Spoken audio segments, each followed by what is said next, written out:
नमस्कार, मी प्रवीण. आपण आलेलो आहे जलोड येथील नांदूर नाका येथे, नांदूर नाका परिसरात.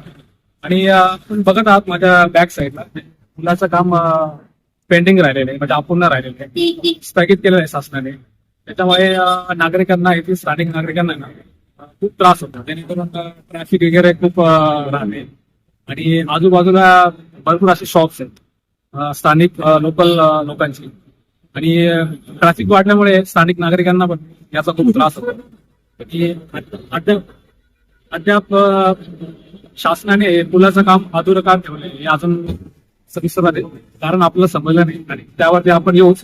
पण त्याबद्दल जाणून घेण्यासाठी आपण इथे काही स्थानिक रहिवासी आपण त्यांना विचारू.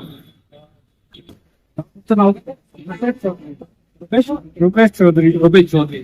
दादा, मला एक सांगा, हे जे पुलाचं काम शासनाने स्थगित केलंय त्याचा तुमच्यावरती हे स्थानिक इथले रहिवासी याच्यावरती काय परिणाम परिणाम झाला की पुलाचं काम पेंटिंग ठेवलं ना, त्याच्यामुळे ट्रॅफिक वाढली इथे.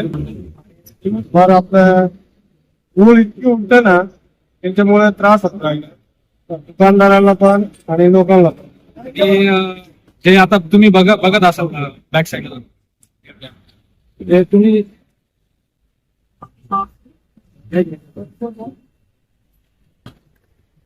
आपल्याकडे जे आता बघू शकता, यांचं शॉप आहे ते सोमेश्वर टेक्सटाईल.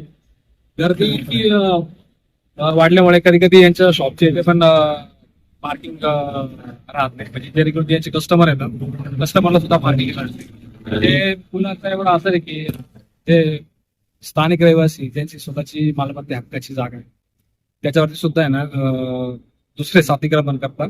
म्हणजेच ट्रॅफिकचा त्याचा असर होतो. ते लोकांना बिझनेस करायला सुद्धा आहे ना या गोष्टीची अडचण होते. आपल्यासोबत अजून एक दादा आहे. दादा, तुमचं नाव? लक्ष्मण बाळासाहेब खरात. ओके.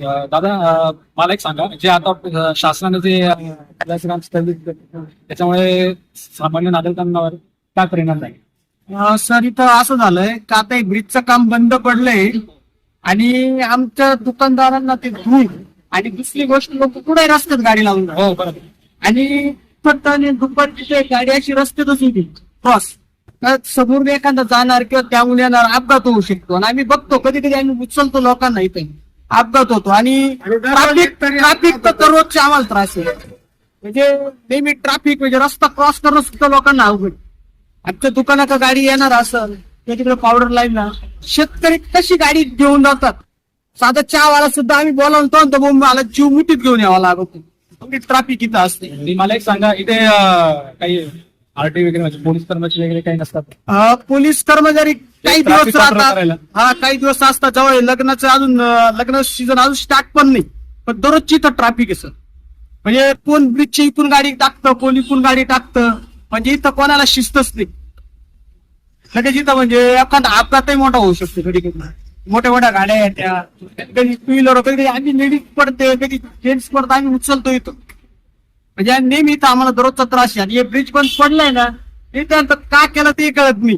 तर कामही पूर्ण नाही आणि काहीच नाही. ते काम तरी लवकर पूर्ण करावं.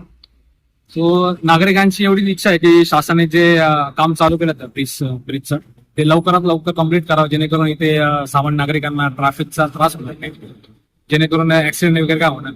सो नाशिक रोड नांदूर नाका नागरिकांच्या वतीने मी शासनाला एक रिक्वेस्ट करतो की लवकरात लवकर असं काम कम्प्लीट करावं, जेणेकरून इथे ट्रॅफिक वगैरे आणि लोकांचे काही हानी काय होऊ नये. एवढं सांगू इच्छितो की काम लवकरात लवकर पूर्ण करावे. प्रमाणभूमी महाराष्ट्र न्यूजसाठी प्रवीण गांगुटे, नाशिक. ताज्या व महत्त्वाच्या बातम्या बघण्यासाठी प्ले स्टोअरवर जा, प्रबलभूमी ॲप डाउनलोड करा व या धावपळीच्या जीवनात अपडेट राहा.